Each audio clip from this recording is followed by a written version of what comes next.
bigyan natin ng ng patakan. Ma'am Marby Dasilio. Ayan.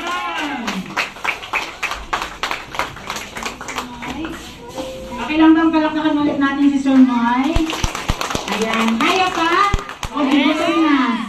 Kaya pa. Salupa mo para sa gabi. Ayan. Good morning earnings po sa ating lahat. Good afternoon sa lahat ng mga guests natin. Okay lang bang malaman sino yung mga guests na nandito ngayon? Taas ng kamay. Ayan. Wow, okay lang bang palakpakan natin lahat ng mga guests? So, happy Father's Day sa lahat ng mga tatay na nandito, no?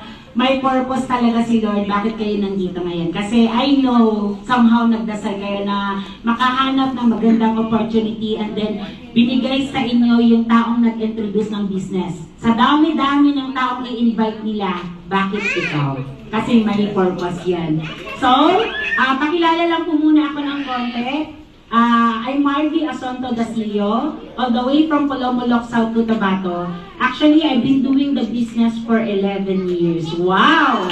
Grabe! Kasi 11 years na po akong walang trabaho. Nag-start po ako nito single, ngayon double na.